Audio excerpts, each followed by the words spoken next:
একটা অফিস, অশালীন দৃষ্টি, অজস্র অপ্রত্যাশিত স্পর্শ, অজস্র কুরুচিকর মন্তব্য, একটা চুপ করে থাকা মুখ আর একটা ভাঙা আত্মসম্মান।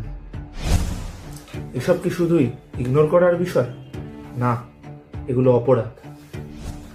Bishakha versus state of Rajasthan 1997 এই মামলায় মহামান্য সুপ্রিম কোর্ট কর্মক্ষেত্রে মহিলাদের যৌন নির্যাতনকে বলে যে ভারতবর্ষের সংবিধান থেকে প্রাপ্ত যে মৌলিক অধিকারগুলো আছে, যেমন আর্টিকেল 14, আর্টিকেল 15, আর্টিকেল 91G এবং আর্টিকেল 21, তার পরিপন্থী।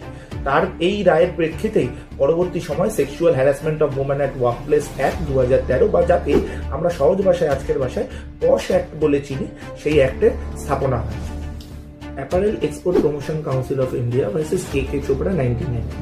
এটি সুপ্রিম কোর্টের একটি বিখ্যাত মামলা। এই মামলায় সুপ্রিম কোর্ট যে রায় দেয় তাতে বলা হয় নারীর সম্মানহানিকর যে কোনো আচরণই যৌন হেনস্থার সমকক্ষ।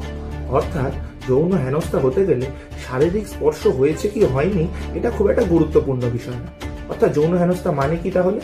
যৌন হেনস্থা মানে আপনি যদি কর্মক্ষেত্রে কোনো নারীকে অশ্লীল কথা বলেন, কোনো অশ্লীল স্পর্শ করেন, তাকে জোর করে পর্নোগ্রাফি দেখাতে চান, তার সঙ্গে জোর করে সম্পর্ক স্থাপনের প্রচেষ্টা করেন, এই প্রতিটি জিনিসই যৌন হেনস্থার সমকক্ষ।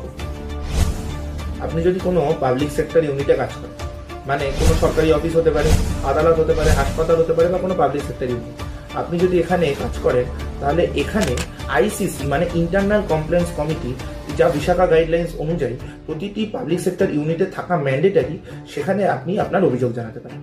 আপনার সাথে যদি কোনো যৌন হেনস্থাকর ঘটনা ঘটে, আপনি যদি এরকম কোনো ঘটনার সম্মুখীন হন, তাহলে ঘটনা ঘটার 3 মাসের মধ্যে আইসিসিতে আপনাকে লিখিত অভিযোগ জানাতে হবে। 3 মাসের মধ্যে আপনি যদি আইসিসিতে লিখিত অভিযোগ জানান, তার ভিত্তিতে আইসিসি বসবে এবং তারা তাদের তদন্ত প্রক্রিয়া করবে এবং তদন্তের শেষে তারা তাদের তদন্ত প্রক্রিয়া শেষ হওয়ার পর তাদের সুপারিশ সর্বোচ্চ কর্তৃপক্ষের কাছে জানাবে।